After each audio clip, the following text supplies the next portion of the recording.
E finalmente acabou a minissérie Heróis em Crise. E eu, literalmente, depois de ler esse final, fiquei em crise. Já fui melhor nas piadas.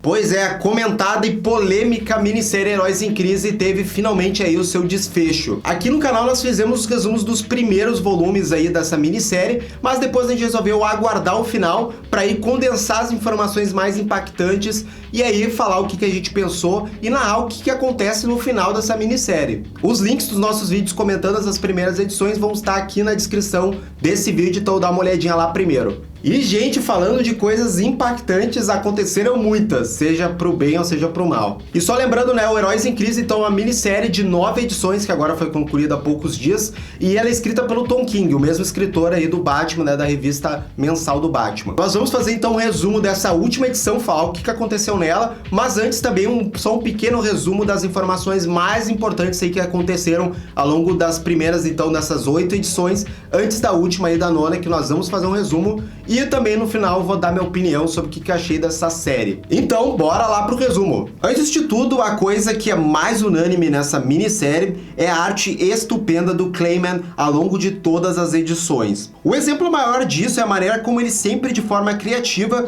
exibe o nome da série no começo de todas as edições. A atenção aos detalhes, os cenários e como, junto com o colorista, o Tom Murray, ele exibe a caracterização dos personagens são demais. Com certeza, ele é um dos melhores artistas trabalhando na atualidade. E agora, para a história, eu vou fazer um pequeno resumo express para quem nunca tenha visto nada sobre essa minissérie, falando os pontos principais até aqui. A história gira em torno de um local apresentado nesta minissérie chamado Santuário. Ele é estabelecido como um local seguro, para onde os heróis vão a fim de se recuperar de traumas, estresse pós-traumático, enfim, um lugar para heróis que buscam ajuda, da mais variadas formas possíveis. Este ambiente tem um sistema de inteligência artificial que simula cenários, pessoas, tudo de forma muito realista para tentar ajudar na terapia dos heróis. E o sistema vai se moldando de acordo com a necessidade de cada um. Ao longo de todas as edições temos páginas onde vemos o que seria desabafos e confissões de vários heróis da DC.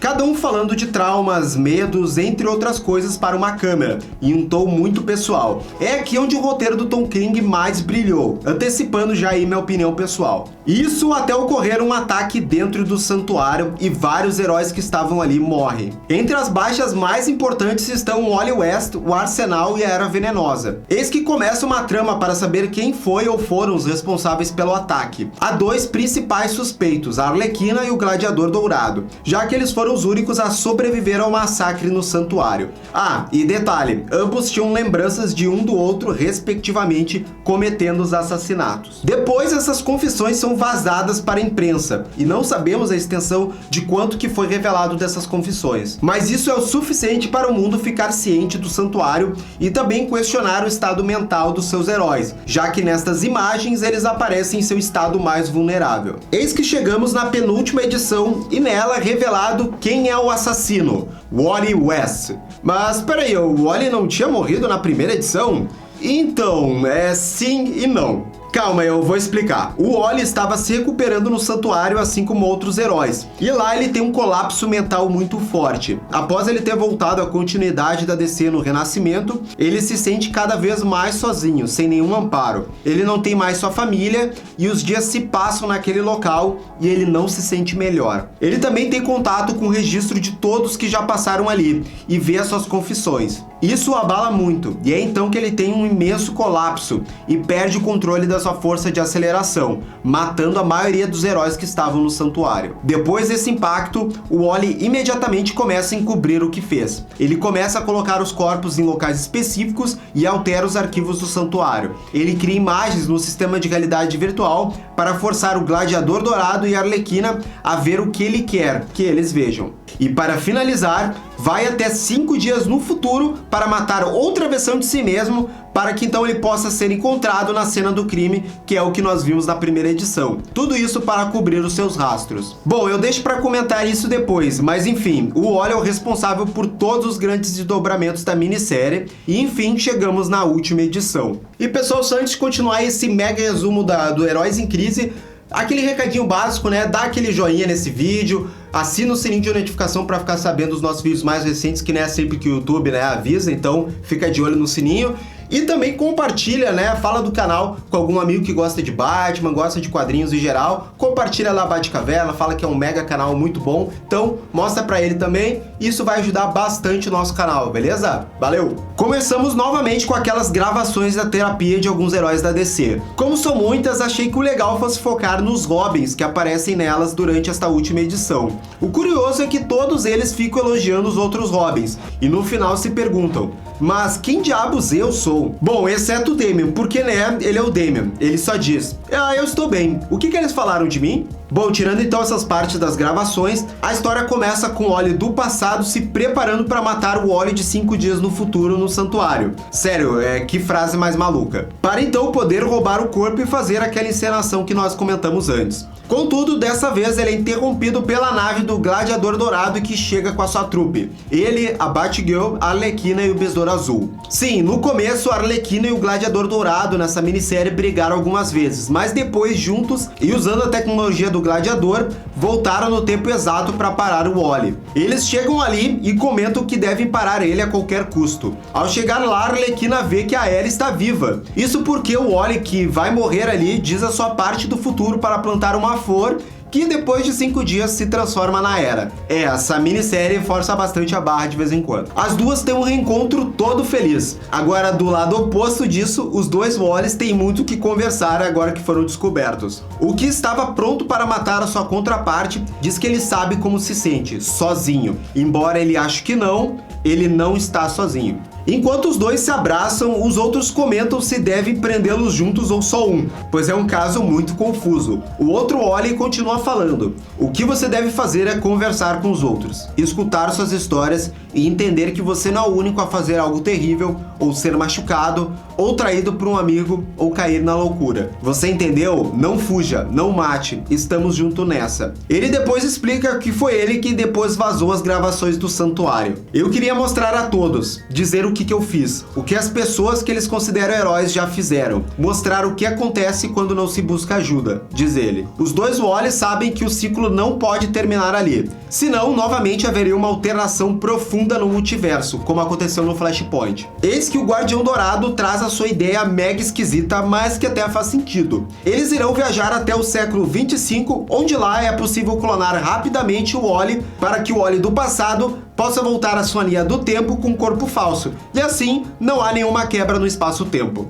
O Wally atual fica cabisbaixo e fala que ele não deveria fazer algo mais heróico, como se sacrificar ou algo do tipo. O Guardião Dourado fala que antes de heróis, eles são irmãos e irmãs, e por isso devem se ajudar, principalmente se for algo para aguentar o fardo pesado do heroísmo. Assim, fazendo um comprimento de soquinho, eles executam o plano maluco que funciona. Só antes há tempo para a Arlequina aplicar uma bela ajoelhada nas partes baixas do Wally por ele ter matado a Era lá no futuro. E por fim o Wally da linha atual é preso pela Liga, pois afinal ele matou todos aqueles heróis no santuário. E depois preso em sua cela, vemos a sua logo no uniforme emitindo uma certa faísca, mostrando que ele encontrou alguma inspiração ou que tenha crescido a sua vontade de continuar correndo. E assim então acabou a minissérie Heróis em Crise, e pra mim, né, como resultado final, ela contou com um grande desapontamento. O mais grave pra mim é o que todo mundo tá comentando, né, é a questão do grande mistério do assassino e dele ser o Wally West. Eu comprei em grande parte do que o Tom King escreveu pro herói, principalmente a parte dele enlouquecendo, perdendo a razão,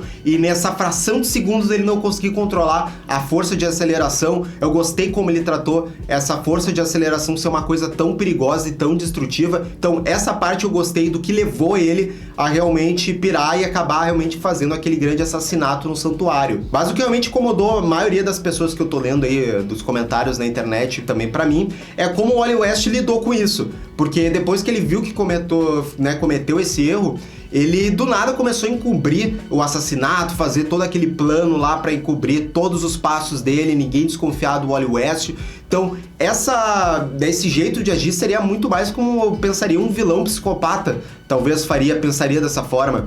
Não combina muito com o Wally West, que talvez ele já, né, ele ficaria em prantos e, né, confessaria, como até ele fez, ele até grava um vídeo confessando, mas antes ele fez todo aquele esquema lá de cobrir todos os assassinatos que ele fez.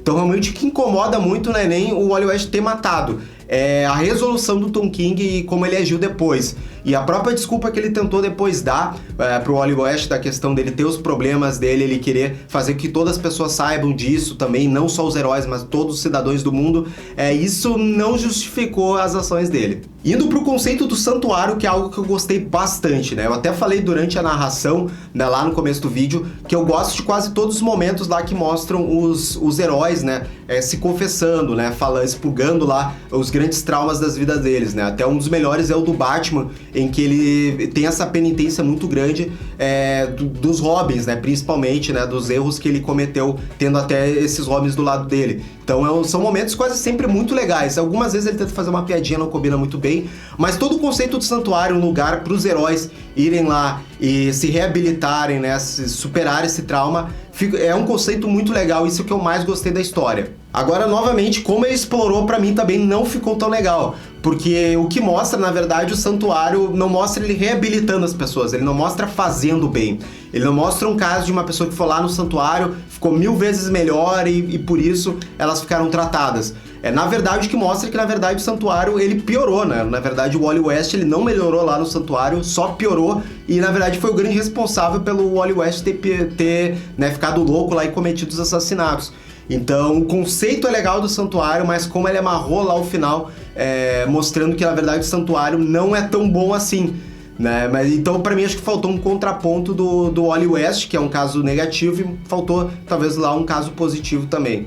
Que essas partes das terapias, elas conversam tanto assim com a gente porque emulam muito da vida real, né? A gente sabe que tem pessoas que passam pelas mesmas coisas que esses heróis, e eu acho que é isso que o Tom King quis trazer. Quase em todas as histórias do Tom King, ele sempre tenta trabalhar o quão complexo é o nosso emocional e o quanto impacta o mundo à nossa volta e as pessoas. Pra mim, faltou ele até elaborar mais isso, porque ele passou muito tempo enrolando, muita coisa com a Arlequina, com o Gladiador Dourado, que não deu quase em nada. Então, isso é um outro problema da enrolação, que a história não ia pra frente, ela poderia ser muito menor, podia ter uns 5 capítulos que eu acho que ficaria bem mais redondinho. Então fica aí a minha decepção, principalmente como o Tom King tentou fechar essas pontas, principalmente da trama do assassinato e do santuário, que poderia ter sido melhor explorado. Eu acho que faltou fechar isso melhor. Mas fica também, de novo, meus parabéns à arte, que realmente tá sensacional dessa minissérie. Realmente vale a pena muito também pela arte. E aí, o que achou dessa história? Deixe sua opinião nos comentários. E se gostou desse vídeo, não deixe de dar o seu joinha e nos considere apoiar no Padrim. Acesse lá, padrim.com.br/Batcaverna. Até mais, gente. Tchau, tchau.